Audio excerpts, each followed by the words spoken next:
எல்லாம் அல்ல அல்லாஹுவின் நல்லடியார்களே, அல்லாஹ்வுடைய கிருபையை கொண்டு இந்த அழைப்பை ஏற்று அதிகமான மக்கள் நம்ம இங்கே பங்கெடுத்துருக்குறோம். அல்லாஹ் இந்த நோக்கத்தை இன்ஷா அல்லாஹ் பரிபூர்ணப்படுத்தணும். கூடுதலாக எனக்கு வழங்கப்பட்டிருக்கிற தலைப்பு ஜென்சின்னு சொல்கிறாங்க. நம்மள பலருக்கு அது என்னன்னே தெரியல, என்னமோ சொல்கிறாங்க ஜென்சின்னு, என்ன புரியலை அப்படின்னே இருப்பீங்க. நானும் அப்படி தான் இருந்தேன். அப்புறம் கூகுளில் சர்ச் பண்ணும்போது ஜென்சி இல்லை, ஜென் இசட், அதை தான் ஜென்சின்னு சொல்கிறாங்க. 1997 2013 அந்த குறிப்பிட்ட காலகட்டங்களில் பிறந்த ஆண் பெண் அந்த இளைஞர்களை பற்றி குறிப்பிடுற வார்த்தை. இப்போ ஏதோ ஜென் ஆல்ஃபாலாம் வந்துருச்சான், அதுக்கப்புறம் பிறந்தவங்கெல்லாம் அடுத்த கேட்டகரியான். அப்போ என்ன அப்படின்னா, பொதுவாக ஒவ்வொரு சமூகத்திலும் அந்த சமூகத்தில் மிகப்பெரிய தூண்களாக யார் இருப்பார்கள் என்று சொன்னால் இளைஞர்கள் தான் தூண்களாக இருப்பார்கள். ஏன்னா இளைஞர்கள் தான் வயதை அடைகிற பொழுது முதியவராக ஆகிறார்கள், அடுத்து மீண்டும் சிறுவர்கள் இளைஞர்களாக மாறுகிறார்கள். இப்படி ஒவ்வொரு சமுதாயத்தில் ஒரு மனிதன் பிறந்து இறக்கிற பொழுது அவனது குறிப்பிட்ட ஒரு பருவ வயதுங்கிறோம் பார்த்தீங்களா, அதுதான் இளைய சமுதாயம்னு சொல்கிறது. இப்போ நம்மளில் பல பேருக்கு வயசானா கூட அதுலேருந்து வெளியே வர முடியலை, நாங்கள் இளைஞர்கள் தானே அப்படிங்கிறாங்க. அதனால தான் கட்சிகளில் கூட இளைஞர் அணிப்பாங்க, வயசு என்ன 55. அப்போது என்ன அப்படின்னா, இன்றைக்கி ரொம்ப கவலைக்குரிய ஒரு விஷயமும் கூட, பல்வேறு குடும்பத்தில் தந்தையும் தாயும் ஒவ்வொரு நாளும் தன் பிள்ளைகளை நினைத்து கண்ணீர் வடிக்கிற ஒரு தருணத்தில் இன்றைய சமுதாயம் இன்றைக்கு இருந்து கொண்டிருக்கிறது. அந்த 80-90களில் இருந்த காலகட்டங்கள் என்னென்னா, பெற்றோர்கள் பிள்ளைகளை அடிப்பாங்க. எந்த அளவுக்குன்னா மாட்டு அடிக்கிறத விட மோசமாக அடிப்பாங்க. ஏன்னா அன்றைக்கி சொல்லப்பட்டிருந்துச்சு, அடித்து திருத்தினா மட்டும்தான் உன் பிள்ளையை திருத்த முடியும் அப்படின்னு. இந்த பக்கம் தாய் தந்தை என்ன பண்ணுவாங்கன்னா, அடின்னு அடிச்சுவிட்டு அவங்க செவுத்துக்கு அந்த பக்கம் அழுதுகிட்டு இருப்பாங்க, பிள்ளை இந்த பக்கம் அழுதுகிட்டு இருப்பான். ஆனால் இன்றைக்கி எப்படி இருக்குது நிலைமை அப்படின்னா, இளைஞர்களை பொறுத்தவரையில் தாய் தந்தை என்கிற அவர்களுக்கு இருக்கிற ஒரு மதிப்பை கூட இளைய சமுதாயம் கொடுக்கவில்லை என்பதுதான் உண்மையாக இருக்கிறது. தாய்க்கு மரியாதை இல்லை, தந்தைக்கு மரியாதை இல்லை. ஆனால் இஸ்லாமிய மார்க்கத்தை பொறுத்தவரையில் அந்த பெற்றோர்களை வைத்து தான் அந்த பிள்ளைகளுக்கான எல்லா அறிவுரைகளும் சொல்லப்படுகிறது. நீங்கள் அல்லாஹ்வுக்கு கட்டுப்படுங்க, தூதருக்கு கட்டுப்படுங்க, உங்கள் பெற்றோருக்கு கட்டுப்படுங்க. ஏன் காரணம், உங்களை 10 மாதங்கள் சுமந்து பெற்றெடுத்திருக்கிறார்கள், உங்களை பராமரிக்கிறார்கள். உண்மையில் இங்கே அமர்ந்திருக்கிற ஒவ்வொருத்தருக்கும் தெரியும், நம்முடைய வாழ்க்கைக்காக நம்முடைய பெற்றோர்கள் வாழ்க்கையையே அர்ப்பணித்து விட்டார்கள். இனி அவர்களுடைய இளமை காலத்தை திரும்பி வந்து நமக்காக அவங்களுக்காக அவங்க வாழ்க்கையை வாழ முடியாது. அவங்க வாழ்க்கையெல்லாம் யாருக்காக இருந்துச்சுன்னா, உங்களுக்காக, எனக்காக, நம்முடைய சகோதர சகோதரிகளுக்காக வாழ்ந்து முடிச்சுட்டாங்க. சரி, என்ன செய்யறது? ஏன் இன்றைக்கு இருக்கிற சமுதாயம் இதை பற்றிய ஒரு விழிப்புணர்வு இல்லாமல் இருக்கிறாங்க அப்படின்னா, காரணம் என்னவென்றால் சமூக வலைதளங்கள். இன்றைக்கு ஒவ்வொருத்தருடைய கைகளிலும் செல்போன் இருக்கிறது. எங்க சொல்லுங்க பார்க்கலாம், யாரெல்லாம் செல்போனுக்கு அடிமையாக இருக்கிற வைத்துக்கோங்க பார்க்கலாம். உண்மையிலேயே பாராட்டணும். எனக்கு தெரிஞ்சு எல்லாருமே அடிமை தான், ப்ரோ உட்பட. ஏன் அப்படின்னா, எல்லோருமே இன்றைக்கு நமக்கு ஒரு துணையாக, வாழ்க்கை துணைனா யாரு? மனைவி ஒரு துணை, நண்பர்கள் ஒரு துணை, தொழில் வேலை செய்கிற தொழிலாளர்கள் இருக்கிற நண்பர்கள் ஒரு துணை, ஜமாத்தில் இருக்கிறவங்க ஒரு துணை தானே. இன்னைக்கு அப்படிலாம் இல்லை, யாருமே இல்லாட்டியும் பிரச்சனை இல்லை. 4 செவத்துக்குள்ள கையில் செல்போன் இருந்தால் போதும், இந்த உலகமே முடிஞ்சிருச்சுன்னு நினைக்கிறோம். அந்த அடிப்படையில் இன்றைக்கு இன்ஸ்டாகிராமு, ஃபேஸ்புக்கு, வாட்ஸ்அப்பு, ட்விட்டரு அப்படின்னு சொல்லி சமுதாயம் முழுக்க சைத்தானிய சிந்தனையில் மூழ்கி இருக்கிறது. நீங்கள் நினைக்கலாம், ஏன் இன்ஸ்டாகிராமில் தாவா பண்ண முடியாதா? பண்ணலாம். 5% பண்ணலாம், 10% பண்ணலாம். மீதம் இருக்கிற 90% இடத்தையும் சைத்தான் தான் நிரப்புகிறான். தொழுகையில் இறைச்சம் வருமா வராதா? வரும் தான். எப்போ வரும்? அந்த தொழுகையில் கவனமாக இருந்தால் மட்டும்தான் வரும். அந்த தொழுகையிலேயே சைத்தான் வந்து விடுகிறான். நபிகளார் சொல்கிறார்கள், நீங்கள் தொழுகிற பொழுது சைத்தான் உள்ள வந்துடுவான். வாசல் அடைக்கிறாங்களா இல்லையா? ரசூல் ஸல்லல்லாஹு அலைஹி வஸல்லம் சொன்ன வாசல்கள் என்ன? நீங்கள் தொழுகைக்கு வரும் பொழுது ஒருத்தர் ஒட்டி நில்லுங்க, இடைவெளி விடாதீங்க, சைத்தான் வந்துடுவான்னாங்க. நெருங்கி நின்னாலுமே சைத்தான் வர்றான்னு இன்னைக்கு. அப்ப என்ன காரணம்? நபிகள் நாயகம் ஸல்லல்லாஹு அலைஹி வஸல்லம் அவர்கள் எல்லா வாசலையும் கற்றுத்தருகிறார்கள். நீங்க இடைவெளி விட்டு நின்னா உனக்குள்ள ஒரு பார்ஷியாலிட்டி வரும், அதுவே சைத்தானுடைய சிந்தனை தான். நீ நெருக்கமா நில்லு, ஒருவேளை மீறியும் சைத்தான் உள்ளத்துக்குள்ள வந்தான்னா நீ இடதுபுறமா திரும்பி சமிக்கையில 3 முறை அஊது பில்லாஹி மினஷ் ஷைத்தானிர் ரஜீம் துப்பு. கற்றுக் கொடுத்த மார்க்கம் இஸ்லாம். இந்த பள்ளிவாசல் உள்ள வந்து நிற்கும் பொழுது என்னுடைய இரையச்சம் பறிபோகிறது, என்னுடைய சிந்தனை மாறுகிறது என்று சொன்னால் செல்போன்ல சிந்தனை மாறாதா? யோசிச்சு பாருங்க. நம்முடைய பெண் பிள்ளைகள் இடத்துல, நம்முடைய குழந்தைகள் இடத்துல செல்போன்ல இன்ஸ்டாகிராம்ல நம்முடைய பேஜை திறந்து, யார் பேஜே வேணாம், என் பேர்ல இருக்கிற என்னுடைய பேஜ், உங்க பேர்ல இருக்கிற உங்களுடைய பேஜை தொடர்ந்து கொடுத்து அரை மணி நேரம் பாருமான்னு சொல்ல தைரியம் நமக்கு இருக்கா? அதை தள்ளுகிற பொழுது என்னென்ன செய்திகள் வருகிறது? என்னுடைய நட்பு வட்டமும் வருகிறது, என் நட்பு வட்டத்திற்கு வெளியே உள்ளவர்களும் வருகிறார்கள், ஆபாசமும் வருகிறது, அசிங்கமும் வருகிறது.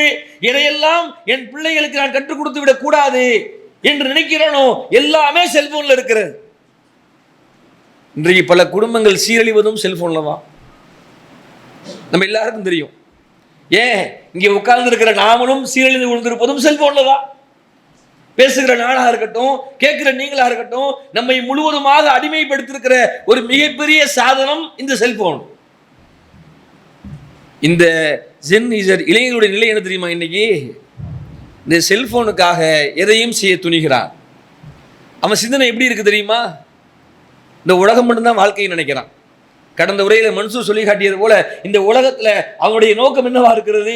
செல்போன் வாங்கணும், நல்ல வண்டி வாங்கணும், 2 வீலர் வாங்கணும், ரேஸ் பைக் வாங்கணும், கார் வாங்கணும், என்னுடைய 25 வயசுக்குள்ளேயே நான் எல்லாத்தையும் அனுபவிக்கணும், நான் இந்த உலகத்துல யாருக்கும் கட்டுப்படக்கூடாது. கட்டுப்பட வேண்டும் என்று சொல்லி தருகிற மார்க்கம் இஸ்லாம். ஆனா நம்முடைய பிள்ளைகள், நாம் பெற்றெடுத்த பிள்ளைகள், தௌஹீத் வாதிகள் என்று சொல்லக்கூடிய நம்முடைய செல்வங்கள் அல்லாஹ்விற்கே மார்க்கத்தை கற்றுக்கிற அடிப்படையில் வாழ்க்கையில் நடைமுறையில் வாழ்ந்து காட்டுகிறார்கள். என்ன வாழ்க்கை? கட்டுப்படாத ஒரு வாழ்க்கை, கண்ணியம் இல்லாத வாழ்க்கை. எந்த அளவு கவலைக்குரிய விஷயம் தெரியுமா? ஒரு முஸ்லீம் எந்த தொழுகையை விட மாட்டான்? சொல்லுங்களேன் யாராவது. ஜும்மா. இன்றைக்கு நம்முடைய இளைய சமுதாயம் ஜும்மா தொழுதாங்கன்னு தெரியுமா உங்களுக்கு? கடையில் நிற்கிறாங்க, டீ கடையில் நிற்கிறான், ஷாப்பிங் மால்ல நிற்கிறான், தியேட்டர்ல நிற்கிறான், வண்டியில் அப்படியே கிராஸ் பண்றான். இதுக்கு ஒரு 5-10 வருடங்களுக்கு முன்னாடி இருந்தது உள்ளதெல்லாம் ஜிம்மா என்று சொன்னால் எப்பேற்பட்ட ஆளாக இருந்தாலும் சும்மா உட்கார்ந்தாலும் எழுந்து வெளியே போயிடுவான். ஆனா இன்னைக்கு என்னுடைய மனநிலை எப்படி தெரியுமா இருக்கிறது? நமக்கும் இஸ்லாத்துக்கும் சம்மந்தம் இல்லை. தொழுகையா எங்க அப்பா தொழுதுக்குவாரு, எங்க அம்மா தொழுதுக்குவாங்க, ஜகாத்தா அவங்க கொடுத்துக்குவாங்க, நோம்பா அவங்க பார்த்துக்குவாங்க. இதுக்கு காரணம் யார் தெரியுமா? பெற்றோர்கள். நாம தான் காரணம். நோம்பு வைக்க பல பிள்ளைகளை சொல்றது இல்லைங்க தாய்மார்கள். உங்கள் பாசம் இங்கே கொண்டு வந்து சேர்த்துருக்கு தெரியுதா? பிள்ளை மேல பாசம் பாசம்னு சொல்லி முன்னாடி காலத்தை எல்லாம் அடிச்சே மாடு மாதிரி அடிச்சு பிள்ளைய வளர்த்த காலம். இன்னைக்கு தந்தை அதட்டினார்னா தாய் வந்துட்டு பிள்ளைய திட்டாதீங்க, ஏதாவது பண்ணிக்க போறான், செத்து தொலைட்டுமே. குடும்பத்துல நிர்வாகம் செய்ய வேண்டிய கடமை ஆணுக்கு இருக்கிறது. அந்த ஆணுடைய அதிகாரம், வார்த்தை துணி கூட குடும்பத்தில் விழுந்துடக்கூடாது. என் பிள்ளைல அப்படி என்ன நினைக்கிறோம் அப்படின்னா, இது என் பிள்ளை, அப்ப அவனுக்கு பிறக்கலையா? அதுபோல தந்தை என் பிள்ளை என் பொண்ணை திட்டாத, அப்படின்னா அந்த பொண்ணு உன்னுடைய மனைவிக்கு பிறக்கலையா? எங்கே போய் முடியுது அப்படின்னா, பாசம் இருக்க வேண்டும். அந்த பாசம் என்பது நம்முடைய பிள்ளை மறுமையில் சொர்க்கத்திற்கு செல்கிற வழியாகத்தான் இருக்க வேண்டுமே தவிர இந்த உலகத்தை விரும்பி நேசித்து அதிலே வாழ்ந்து சாகிற வாழ்க்கையா இருக்கக்கூடாது. இல்லைன்னா நம்மளாம் குற்றவாளிகள் ஆயிரும். நம்ம தான் பதில் சொல்லணும் எல்லா இடத்துல. இந்த ஒரு குர்ஆன் வசனத்தை சொல்லி இன்ஷா அல்லாஹ் முடிச்சுக்கிறேன். திருமுறை குர்ஆன்ல நம்ம எங்கேயும் போக வேணாங்க. இன்ஸ்டா, ஃபேஸ்புக் அதெல்லாம் இல்லை, நமக்கு மார்க்கத்துக்கு அது தேவையில்லை. என்ன பொறுத்தவரையில் குர்ஆனும் நபிகளாருடைய போதனையும் போதும். உலகத்தில் சூப்பரா இருந்தாலும் இல்லாவிட்டாலும், செல்வம் கிடைத்தாலும் கிடைக்காவிட்டாலும், நோய் இருந்தாலும் நோயே இல்லாவிட்டாலும் அல்லாஹ்வை மட்டுமே சார்ந்து வாழுகிற அற்புதமான வாழ்க்கையின் வழிமுறைகள் குர்ஆனிலும் ஹதீஸிலும் இருக்கிறது. லுக்மான் என்கிற ஒரு நல்ல அடியார் தன் பிள்ளையை வளர்த்த விதத்தை திருமுறை குர்ஆன் கற்றுத் தருகிறது. இன்றைக்கு நாம் அதில் இருக்கிறோமா என்று சிந்தித்து பார்க்க வேண்டும். அல்லாஹ் திருமுறையிலே சொல்லுகிறான், வலா துஸைர் ஹத்தக லின்னாஸி வலா தம்சி ஃபில் அர்லி மரஹன் இன்னல்லாஹ லா யுஹிப்பு குல்ல முஹ்தலின் ஃபஹூரின். லுக்மான் என்கிற நல்ல மனிதர் தன் பிள்ளைக்கு செய்த அறிவுரை அதில் சொல்லிட்டே வருகிறாரு, என் அருமை மகனே, தொழுகையை நிலைநாட்டு. அடுத்து சொல்லுகிறார், இரண்டாவதாக நன்மையை ஏவு, மூன்றாவதாக தீமையை தடு, நான்காவதாக உமக்கு ஏற்படுவதை சகித்துக்கொள். நம்ம பிள்ளையை வளர்த்தோம்னா அந்த பிள்ளைக்கு சொல்லி சொல்லி வளர்க்கணும். நீ தொழுகையை விட்டுறக்கூடாதுடா, எனக்கு என்ன வேணாலும் சரி, உன் அம்மாவுக்கு என்ன வேணாலும் சரி, உனக்கே என்ன வேணாலும் சரி, தொழுகையை விட்டுறாத. நன்மையை ஏவணும், தீமையை தடுக்கணும், நமக்கு என்ன ஏற்பட்டாலும் அதை சகித்துக்கணும். இன்னைக்கு பிள்ளைய சகிச்சுக்க முடியலைங்க பிள்ளைங்களால. அதுக்கு காரணம் பிள்ளைங்க இல்லை, நாம தான். அவன் அழுதா மனசு கேட்க மாட்டேங்குது, உடனே வண்டி வாங்கி கொடுத்துறது. பிள்ளை 3 நாளா சாப்பிடல பாய், சரி என்ன பண்ணலான் இருக்கீங்க, வண்டி வாங்கி தரலான் இருக்கிறேன். ஏன் அவன் ஒரு வாரமா சாப்பிடாம இருக்கிறாங்க, யாருக்காக வாழ்றோம், பிள்ளைக்காக தானே வாழ்றோம். அடுத்து அவர் சொல்லுகிறார் பாருங்க, மனிதர்களை விட்டும் உனது முகத்தை திருப்பி கொள்ளாத. கண்ணியத்தை கற்றுக் கொடுக்கிற அழகான வார்த்தைகள். இன்னைக்கு இளைஞர்களை கூட்டு பேசுங்க, ஓயா அப்படிங்கிறான். நம்மளே இல்லை, அவங்க அப்பாவையே அவங்க அம்மாவையே எய்த்து பேசுறான். பல வீடுகளில் வருகிறது, பாய் அடிக்க வர்றான் பாய்க்கிறான். வயிற்றுல 10 மாசம் பெத்துட்டோம், விஷம் கொடுக்கவும் முடியல, கொல்லவும் முடியல, கொலை ஊற்றத்துல போய் சேர்ந்துருவோம், பெத்த பாசமும் தடுக்குது. அப்ப என்ன செய்கிறது? அதற்கு ஒவ்வொரு சமுதாயத்திலும் இப்படி ஏதாவது நடந்துட்டு இருக்கும். நாம சில முடிவுகள் எடுத்திருக்கிறோம் இன்ஷா அல்லாஹ். அந்த அடிப்படையில் நாம் எடுத்திருக்கிறது, நம்முடைய இளைய சமுதாயத்தை தஸ்கீல் செய்ய வேண்டும், நேரத்தை செலவழிக்கணும் விரும்புகிறோம். நம்முடைய பிள்ளைகளை இளமை பருவத்தில் வரக்கூடிய டீன் ஏஜ் 12 வயசு ஆரம்பிச்சா நீங்கள் யோசிக்காதீங்க, நம்ம அதுக்குன்னே ஒரு குழுவை ஏற்பாடு செய்கிறோம். அவர்களை கொண்டு போய் 10 பேர் 15 20 பேரா நேரத்தை செலவழிக்க விரும்புகிறோம். ஏன் தெரியுமா? என்னதான் என் குடும்பத்துக்கு நான் சொத்துக்களை சேர்த்தாலும் இந்த சமூகத்துக்குன்னு அல்லாஹ்வுடைய இந்த மார்க்கத்தை மக்கள்கிட்ட கொண்டு போய் சேர்க்கறதுக்குன்னு ஒரு கூட்டம் இருக்க வேண்டும். அந்த கூட்டத்திற்காகவே நேரத்தை நாம் செலவழிக்க விரும்புகிறோம். நாளைக்கு நம்ம எல்லாரும் மௌத்தாயிட்டாலுமே அந்த பிள்ளைகள் இந்த மார்க்கத்தை தூக்கி நிறுத்த வேண்டும், சத்திய மார்க்கத்தை மக்களிடத்தில் எடுத்து பறைசாற்ற வேண்டும். அந்த வகையில அவர்களை அழைத்து சென்று ஏதோ ஒரு விளையாட்டு இடத்துல பொழுதுபோக்கான இடங்களை கொண்டு போய் பேச போறோம். பயான் இல்லை, அவன் உள்ளத்திலிருந்து என்ன நினைக்கிறான், இஸ்லாத்தை பத்தி, இந்த உலகத்தை பத்தி என்ன நினைக்கிறான், இஸ்லாத்தை பத்தி என்ன நினைக்கிறான், பிற மத கடவுள் கொள்கையை பத்தி என்ன நினைக்கிறான், குர்ஆனை பத்தி என்ன நினைக்கிறான், பைபிளை பத்தி என்ன நினைக்கிறான், பகவத்கீதையை பத்தி என்ன நினைக்கிறான், என்னவெல்லாம் உனக்கு தோன்றுகிறதோ எல்லாவற்றையும் சொல். சமூகத்தில் எது உனக்கு சரின்னு படுது, எது தவறுன்னு படுது, எதை ஏத்துக்கலான்னு தோணுது, எதை ஏத்துக்க கூடாதுன்னு தோணுது, பேசுவா. ஏன்னா இஸ்லாமிய மார்க்கமே அப்படித்தானே. அந்த அடிப்படையில் அது போன்ற ஒரு நிகழ்வை நம்முடைய ஜமாத்தின் சார்பாக இன்ஷா அல்லாஹ் இன்னும் சில தினங்களில் நாம் ஆரம்பிக்க இருக்கிறோம். அதற்கு நீங்கள் ஒவ்வொருத்தரும் உங்கள் பிள்ளைகளை தியாகம் செய்ய வேண்டும். இந்த நிகழ்வு தியாகம்தான், வழி இல்லை. பிள்ளைகளை சொல்லி அனுப்பி விடுங்க இன்ஷா அல்லாஹ்.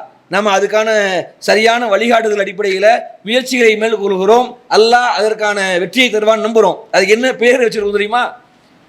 Play with purpose. விளையாட்டு வேணும். இஸ்லாமிய மார்க்கம் விளையாட்டுக்கு அப்பாற்பட்டது அல்ல, வீரத்திற்கும் அப்பாற்பட்டது அல்ல. ஆனால் அந்த விளையாட்டும் வீரமும் பர்பஸாக இருக்க வேண்டும், தேவைக்காக இருக்க வேண்டும் என்ற அடிப்படையில் இந்த ஒரு திட்டத்தை நாம் கையில் எடுத்திருக்கிறோம். இன்ஷா அல்லாஹ் நாம் நம்முடைய பிள்ளைகளை பற்றி கவலைப்பட வேண்டும். வரும் காலகட்டங்களில் நம்ம பிள்ளை எதை விரும்புகிறாங்கிறது முக்கியம் இல்லை, எதை நோக்கி அவன் வாழ்க்கை பயணம் அமைய போகிறது என்பதே நம்முடைய விருப்பமாக இருக்க வேண்டும் என சொல்லி அனைவரும் இந்த ஜென் இசட் என்கிற இந்த குழுவிற்கு ஒத்துழைப்பை கொடுங்க. உங்கள் பிள்ளைகளை, சகோதரர்கள் பிள்ளைகளை இந்த நிகழ்வுக்கு நம்ம அனுப்பிவிடுங்க இன்ஷா அல்லாஹ். அதற்கான குழு ஏற்பாடு செய்யப்பட்டிருக்கிறது, நம்பிக்கை இருக்கிறது. அல்லாஹ் நாடினால் நம்முடைய இந்த எண்ணத்தை சீர்படுத்துவான். ஆகிரதவான ரப்புல் ஆலமீன். அஸ்ஸலாமு அலைக்கும் வரஹ்மத்துல்லாஹி வபரகாத்துஹு.